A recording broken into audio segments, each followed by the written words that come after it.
নমস্কার।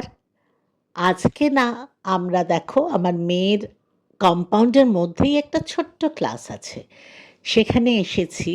আর কি মিষ্টি বাচ্চাগুলো এসেছে ওর কাছে শেখার জন্য। আমার এত ভালো লাগছে।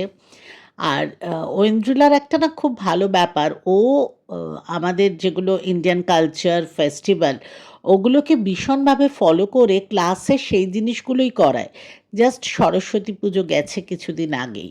তো ও এখন প্রত্যেকটা ক্লাসেই বাচ্চাদের হলুদ জামা পরে, হলুদ ড্রেস পরে এসো, সরস্বতী বন্দনা শেখাচ্ছে। আর বাচ্চাগুলো ছোট হোক, বড় হোক সব স্টুডেন্ট এই ব্যাপারগুলো কিন্তু ভীষণ এনজয় করে।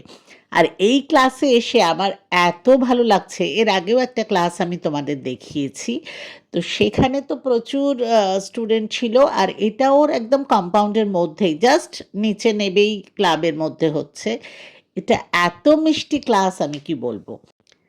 আচ্ছা, ক্লাস শেষ করে আমরা আবার বাড়ি ফিরে গেলাম। যাওয়ার পর থেকেই শুরু হলো, চলো চলো কোথাও যাই, আমরা একটু মলে যাই।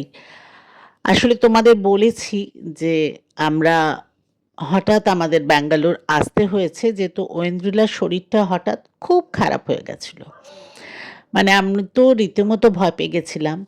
আর যেহেতু আমরা ওই বিশেষ ওর শরীর খারাপের জন্যই এসেছি, সেহেতু আমরা এসে থেকে না ডাক্তার, হসপিটাল এইগুলোই আমাদের প্রায়োরিটি ছিল।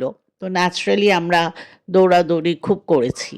তো আজকে আমরা যেহেতু ডাক্তার-ফাক্তার দেখানোর পরে একটু মনটা ভালো লাগছে, একটু শান্ত হয়েছে। এখন ওর এই শরীর খারাপের ব্যাপারটা আমি পরে তোমাদের ডিটেইলসে নিশ্চয়ই বলব। বাট এখন এই ব্যাঙ্গালোরের যেহেতু আছি ওইটাই তোমাদের একটু তোমাদের সাথে শেয়ার করছি। তো আমরা আজকের দিনটা রেস্ট হিসেবে রেখেছিলাম যে না, ভীষণ দৌড়াদৌড়ি হয়েছে, আজকের দিনটা আমরা রেস্ট করি। তার মধ্যেও দেখলে একটা ছোট্ট ক্লাসে গিয়ে আমরা এলাম। কিন্তু মেয়ে তো কিছুতেই ছাড়বে না, চলো চলো। আর ওর বাড়ির কাছেই ফিনিক্স মল। তো জবরদস্তি যাই হোক ও আর ওর বাবা, বাবা অবশ্য মানে আমার হাজব্যান্ড বারবারই বলছিল যে না না আজকের দিনটা রেস্ট নাও, কিন্তু ও কিছুতেই শুনছে না। আর আমরা মাত্র 6 দিনের জন্যই এসেছি। তো ভাবলাম ঠিক আছে চলো যাই। তো সন্ধেবেলা আমরা মলে গেলাম। আর বাবা আর মেয়ে দুজনেই ওরা শপিং করতে এত ভালোবাসে, মানে কোনো দোকান বাদ দিচ্ছে না।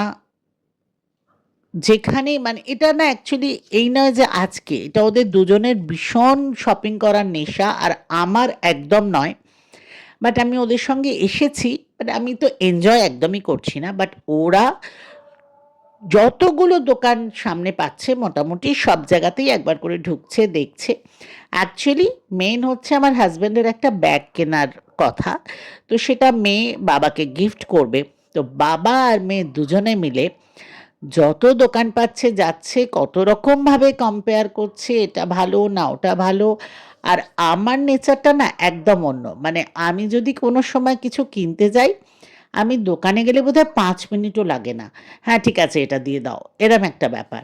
কিন্তু ওরা ভীষণ পার্টিকুলার। যাই হোক দেখো এই যে অনেক খুঁজে টুজে এই ব্যাগটা ওদের পছন্দ হয়েছে। বাট এই একটা ব্যাগের জন্য বোধহয় আমার মনে হয় ঘন্টা খানেক তো লেগেইছে।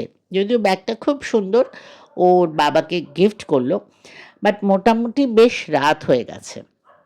তো ডিনার আমরা বাড়ি গিয়েই করব। কিন্তু তবুও এসেছো কিছু একটু খাও এরম একটা ভেবে আমরা আহ, গেলামও। স্টারবাক্সে অ্যাকচুয়ালি গেছিলামও। তো এন্ট্রি নেওয়ার পরে বললো যে না, বন্ধ হয়ে গেছে। তো যাই হোক সেখান থেকেও আমরা বেরিয়ে চলে এলাম। তারপরে আবার বডি শপে গেল ওরা, আবার টুকটাক আরও কিছু কিনলো। মানে মোটামুটি সন্ধ্যেটা শপিং করে ওরা কাটিয়েছে। আর যেহেতু আমরা মানে একটু ভেবেছিলাম যে ডিনার তো করব না, চলো একটু কফি টফি খাই। তো একটু ফুড কোর্টেও গেলাম, কিন্তু সেরকম ঠিক মানে মনের মতো কিছু সেরকম পেলাম না। তো আলটিমেটলি খাওয়া দাওয়া হয়নি। কিন্তু বেশ অনেকটা সময় আমরা মলে কাটিয়েছি।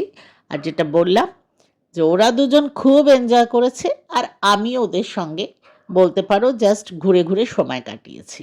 আর যেহেতু ব্যাগটা কিনতে পেরেছে, মেয়ে বাবাকে গিফট করেছে, বাবারও ব্যাগটা পছন্দ হয়েছে, তো ওরা দুজন খুব খুশি।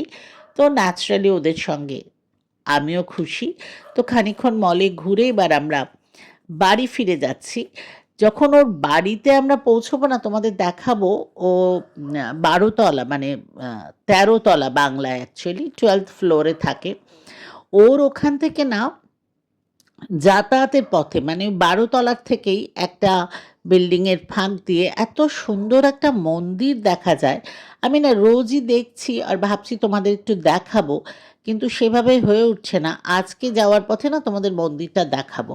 এই দেখো, জাস্ট একটা ওখানে বুঝতেই পারছো একটা এরকম খোলা জায়গা রয়েছে, সেখান থেকে মন্দিরটা দেখা যাচ্ছে। কি সুন্দর! আচ্ছা, ঘরে পৌঁছে তোমাদের একটা জিনিস দেখাবো যেটা কুন্তলের ভীষণ শখ। আমি এরম আগে দেখিনি। তোমরা দেখে বলো তো কেমন লাগলো? এইটা হচ্ছে সিটিজেনের প্রো মাস্টার লিমিটেড এডিশন ঘড়ি।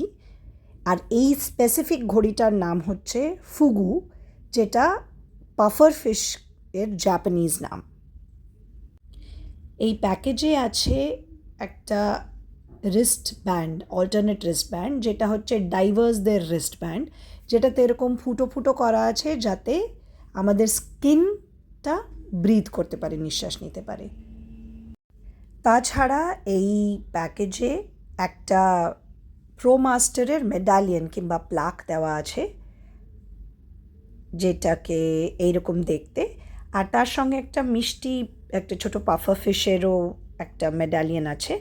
এর সাথেই একটা স্ট্যান্ড দেওয়া আছে যেটাতে প্রো মাস্টার আর ওই পাফা ফিশটাকে লাগিয়ে এটাকে ডিসপ্লে করা যায়।